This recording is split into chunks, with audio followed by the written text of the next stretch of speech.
రాజశేఖర రెడ్డి గారి సిసలైన వారసునిగా జగన్మోహన్ రెడ్డి గారు స్థిరపడుతుంటే, రాజన్న రాజ్యం జగనన్నతో సాధ్యమని ప్రజలు విశ్వసిస్తుంటే, జగన్మోహన్ రెడ్డి గారు జననేతగా ఎదుగుతుంటే, కాంగ్రెస్ టీడీపీ నాయకుల వెన్నులో వణుకు పుట్టింది.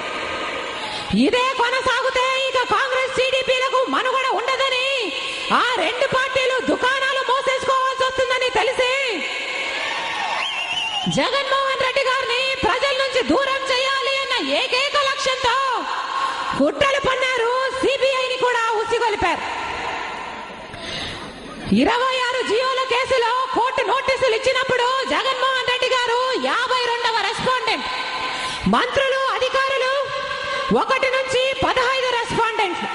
కానీ ఆశ్చర్యం ఏమిటంటే 52వ రెస్పాండెంట్ అయిన జగన్మోహన్ రెడ్డి గారిని అరెస్ట్ చేశారు. 1 నుంచి 15 రెస్పాండెంట్లైన మంత్రులు అధికారుల మటుకు స్వేచ్ఛగా ఇంకా పదవులు అనుభవిస్తున్నారు. ఏ కేసులో ఇంకా విచారణ ప్రారంభం కాకముందే సిబిఐ అధికారి జగన్మోహన్ రెడ్డి గారు A1 గా ఉంటారని, సాయిరెడ్డి గారు A2 గా ఉంటారని, ఏ విచారణ ఏ దర్యాప్తు ప్రారంభం కాకముందే చెప్పేశారంటే ఇక ఈ సిబిఐ ఈ కేసు ఎలా నడపదలుచుకుందో ఆ రోజే అర్థమైపోయింది. దీన్ని దర్యాప్తు అంటారా లేక దిక్కుమాలిన కుట్ర రాజకీయం అంటారా? ఇలా వంగి వంగి సలాం చేస్తున్న సిబిఐని కాంగ్రెస్ పంజరంలో చిలుక అంటారా లేక కాంగ్రెస్ పెరట్లో కుక్క అంటారా లేకపోతే గుత్తనక్క అంటారా?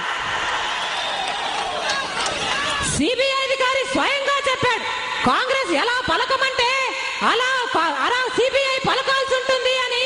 ఏ సిగ్గు మొమాటం లేకుండా సిబిఐ స్వయంగా ఒప్పుకుంది. మరి విచారణ జరగాల్సింది జగన్మోహన్ రెడ్డి గారి మీదనా లేకపోతే కాంగ్రెస్ చేతిలో కీలిబొమ్మగా మారిన సిబిఐ మీదనా లేకపోతే సిబిఐని వాడుకుని పబ్బం గడుపుకుంటున్న కాంగ్రెస్ మీదనా లేకపోతే ఆ కాంగ్రెస్ తో కుమ్మక్కై కుట్ర రాజకీయాలు చేస్తున్న చంద్రబాబు గారి మీదనా? ఎవరి మీద విచారణ జరగాలి? శంకర్రావు అనే వ్యక్తి హైకమాండ్ ఆదేశాల మేరకు నేను జగన్మోహన్ రెడ్డి గారి మీద కేసు పెట్టానని స్వయంగా చెప్పిన తర్వాత ఆయనకు మంత్రి పదవి కూడా ఇచ్చారు.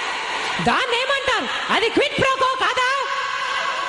నేర నిరూపణ కాకుండానే ఒక వ్యక్తిని దోషి అని నిర్ధారించకుండానే సంవత్సరం రోజులు పైగా ఆ వ్యక్తిని జైల్లో పెట్టారంటే నేర నిరూపణ కాకుండానే ఆ వ్యక్తికి శిక్ష వేసినట్టు కాదా అని అడుగుతున్నా.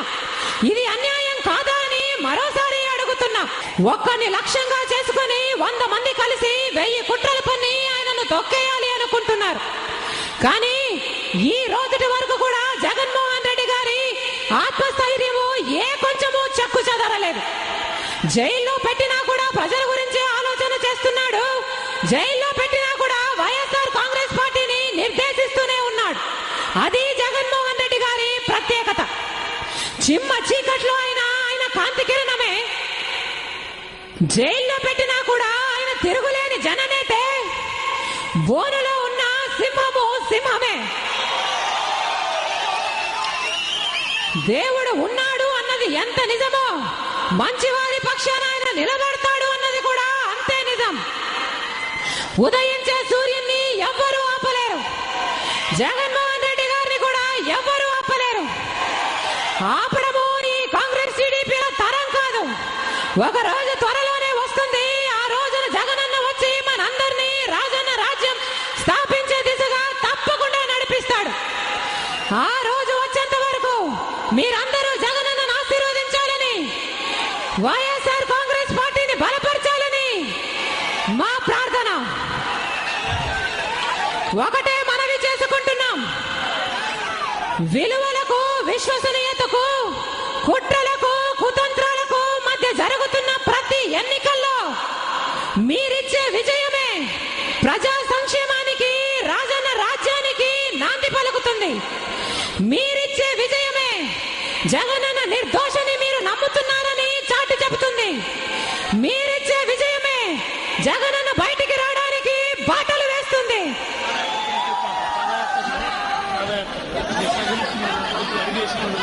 ఈ 230 రోజులు, ఈ 3000 కిలోమీటర్లు ఆ ప్రాంతాల్లో, ఆ జిల్లాల్లో, ఆ గ్రామాల్లో మాతో కథం కలిపి మాకు అండగా నిలబడిన ప్రతి అన్నకి తమ్ముడికి, ప్రతి అక్కకి చెల్లికి, ప్రతి తాతకి అవ్వకి, ప్రతి వైఎస్ఆర్ కాంగ్రెస్ పార్టీ నాయకుడికి, ప్రతి వైఎస్ఆర్ కాంగ్రెస్ పార్టీ కార్యకర్తకి ఈ పాదయాత్ర ఇంత విజయవంతం కావడానికి కారణమైన పని చేసిన ప్రతి సిబ్బందికి, ఆకాశమంత ఆప్యాయతను, భూగోళమంత అనురాగాన్ని మాకు పంచినందుకు పేరు పేరున శిరస్సు వంచి చేతులు